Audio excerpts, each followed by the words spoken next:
Oh boy. Hey everyone. Welcome back to another video. This is my review of Attack on Titan Episode 1.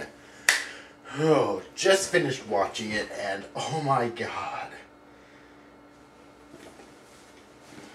First off, I want to make something clear. I have never watched the manga, so I'm going into this completely blind of all the story elements whatsoever. Alright? So yeah, I've never read a single chapter of the manga. Although after this I'd kind of like to, but yeah. Anyways, now let's just get the technical stuff out of the way first. I really enjoyed the opening and ending. They weren't great, but they weren't terrible either. Although I thought the songs were really fucking good. Whoa, shit, good. So and I'm not gonna go into detail about them because I already made a reaction video for each one. All right. Now let's talk about the art style.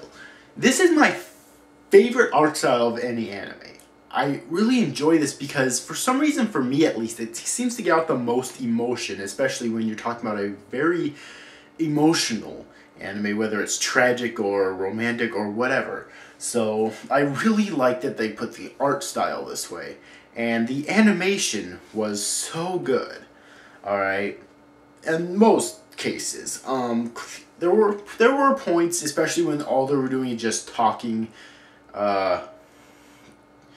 peacefully, you know. For example, when Eren and Mikasa were just talking in the grass and whatnot, there were still frames right there, so it was clear that they didn't have the money to animate all that. Like, for example, leaves blowing or whatever. They could, if they had enough money, they could have animated that or something else like that along those lines, you know, tree limbs blowing, whatever, to add more animation. But it's clear that those moments they didn't really have the money for it, but that doesn't really matter to me because where it counts, the animation is great. It really is, and I'm really happy about that because there's way too much anime nowadays that even in fight scenes don't have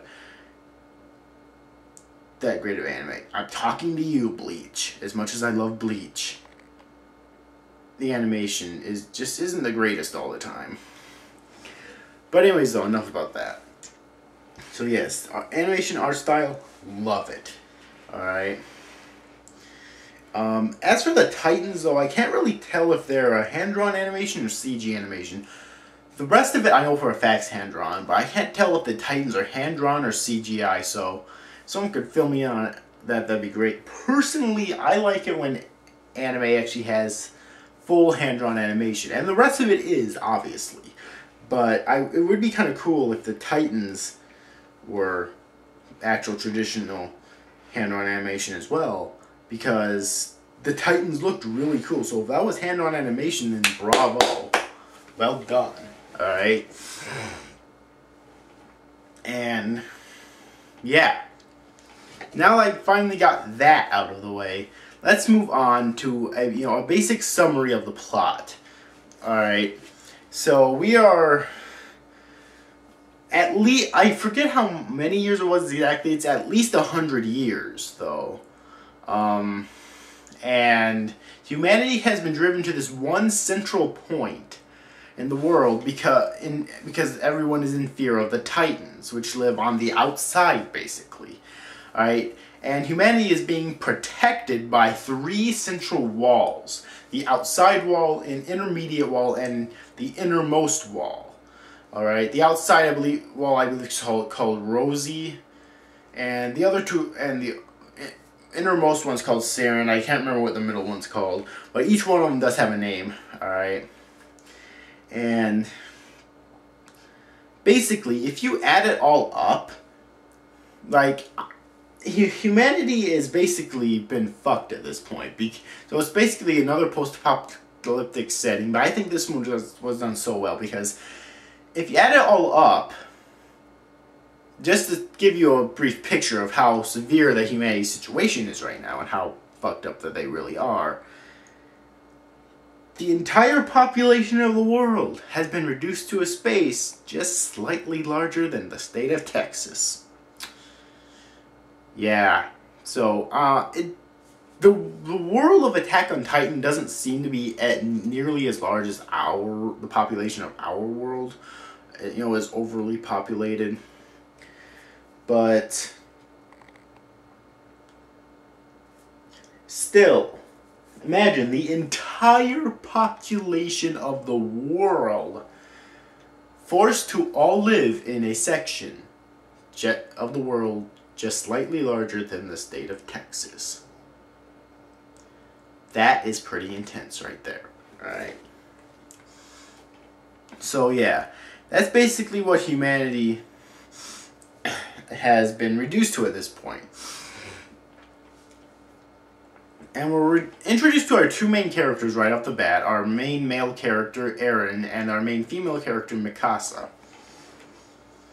Alright, and Eren is a very brash and loud boy, to say the least, who believes that these walls aren't really protecting the citizens, the population, but really they're like cages, keeping them locked up inside their kind of like livestock in a way, just waiting to be killed off by the Titans. Alright, while the vast majority of the population believes that the walls are really protecting them from the Titans, and they don't have anything to fear because they haven't had a Titan attack in over 100 years. Alright. And then there's Mikasa. I'm not sure if Mikasa is supposed to be his sister or not, or maybe just a female friend of his. That was kind of hard to take there because, I mean, she is seen eating, I believe, at the dinner table with him and with Eren and his mom and dad, but you know, I don't think they ever referred to each other as siblings or brother and sister, so I'm not exactly sure where that goes there. For all we know, they could end up being romantic love interests later on in the series. I don't know, because I've never read the manga once again. But, alright, Mikasa is more of a silent person for the most part. Alright, she finds it her duty to look after Eren a lot because of how reckless of a boy that he is. Alright, let's see how I'm doing time here. Okay, I still got plenty of time left. Just want to make sure. Alright, and yeah, she does tend to not really beat him up, but put him in his place in a way. Like, she doesn't get angry at him, but in a way she does kind of put him in his place. But she does seem to care about him because of that, because she's always running off after him and everything. Of course, in her request of Eren's mother. Once again, I'm not sure if Mikasa's related or not, but yeah. So that's basically the premise of this post-apocalyptic setting, and we get a good feel of the society around here. We get a good feel of the basically what's this anime's version of the National Guard in a sense, who just sit around and get drunk all day because they fear that if they end up fighting anything, then the citizens will get discouraged and lose even more hope than they already have, so they just don't fight at all. And then there's this corpse known as the, like, Rescue Corps, was it? Or, oh, something like that. Freedom Corps? I don't honestly remember, but it's something like that, where they actually go outside of the walls and fight the Titans head on. And this is one of the many scenes in this anime where you find out how depressing it can actually get and how graphic it can actually get, because when the latest team comes back, in failure, mind you, we don't know that at first, but it's in failure, mind you, this mother runs up to the leader and asks for her son because she can't find her son anywhere. And she doesn't know where he's at, and she knows that he's a member of this team, alright? So, the guy hands her this something wrapped in some sort of a scarf or a blanket or something. She unwraps it and finds a decapitated arm. And the leader tells her that it's the only part of her son they couldn't salvage. Yeah, the Titan ate him, if you couldn't tell. And somehow they managed to salvage a fucking arm. And so then the woman asks, okay, maybe my son, or says, okay, maybe my son wasn't a hero, but was he at least useful? And the leader breaks down and basically says, no, we have made no progress at all. That to me is astounding, because they have been trapped in here for 100+ years. So in 100+ years, they have made no progress whatsoever. Not with fighting the Titans, you know, not with finding even so much as one measly fucking weakness in them. Nothing. So that is astounding. And he literally breaks down, starts crying and screaming all this shit because he, you know, claiming he's a failure and everything. So yeah. Oh man, and of course, you know, Eren wants to join these guys to try to help. Alright, because really, I wouldn't classify him as your stereotypical hero. I classify him as more of an anti-hero, because he has these views of an anti-hero where he doesn't have all the heroic beliefs, in the sense that, you know, he doesn't want to stop the Titans for the sake of humanity, really. I think it's more of a revenge type thing for keeping him and his family locked up in here for so long. And I also think that he feels sort of contempt for humanity in a way, for just submissifying themselves to the Titans. Alright, so yeah, it's kind of interesting note about him. But of course his mother is completely against it. She does not want it at all, alright? And I want to tell you right now, I have not read the manga, but where the fuck is his father at? Because first off, when Mikasa abruptly announced it to her parents, or to his parents, of course his mother's against it, but his father then, when he starts to leave for work, says, well, you can't stop the you can't contain the curiosity of a human, or something like that. Alright, let me check that in. Alright, it's 13 minutes here, just got some more time left. Which is kind of true in a way. And then he pulls out a key and says, I'm going to show you what's inside the basement I've been keeping you away from. Or whatever. Something like that. Alright. So yeah, he's supposedly a hero against these monsters. And he's hiding something in the basement, which I don't see how the basement wasn't fucking destroyed, but that's beside the point. So yeah, he is suspicious to me, alright? I have a feeling he'll be playing a bigger role later on in the series. Once again, I have not read the manga, so I could be completely fucking wrong about that. They may never bring it up again, but I don't know. But anyways, though. Now let's talk about the Titans themselves. The Titans look freaky, man. I mean, because towards the end of the episode, the Titans actually do break through the walls and start invading humanity once again after 100+ years. All right, so yeah, and these Titans look fucking freaky, man. They really do.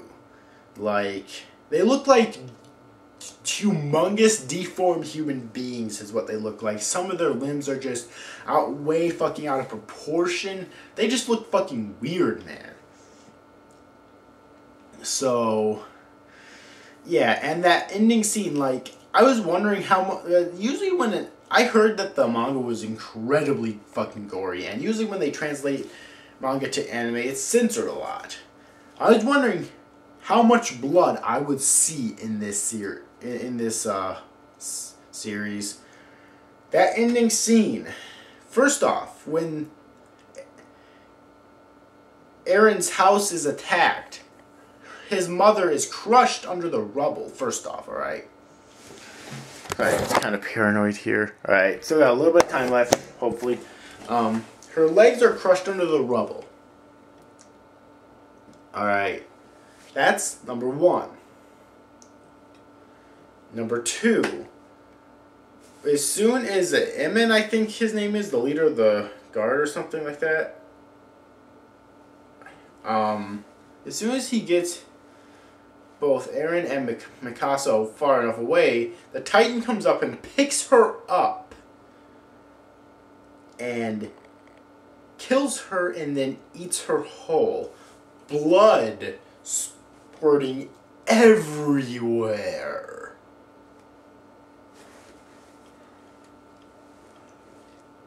Yeah, there's no fucking censoring in this fucking series, okay? Or at least not in this first episode, there's not. That was awesome and fucked up at the same time. This first episode right here easily shown the tone of this series perfectly. And oh my god, it's great. It really is. And I can't wait to watch episode 2. There's already 3 episodes out, but I can't wait to watch episode 2. This first episode was just fantastic in every way imaginable. So, yeah, this is what I like to see in my fucking anime. This spring anime season so far is turning out to be pretty damn good, I must say. With this one right here, although I do have 2 more episodes of this to review yet, and then some more episode reviews of animes to start and catch up on. So, yeah. Anyways, that about does it, I think, though. I hope you enjoyed this review. Really great. I highly recommend it. Stay tuned for my episode 2 review, hopefully coming soon, alright? So, hope you enjoyed this review. See you after, guys. Thanks for watching. Bye-bye.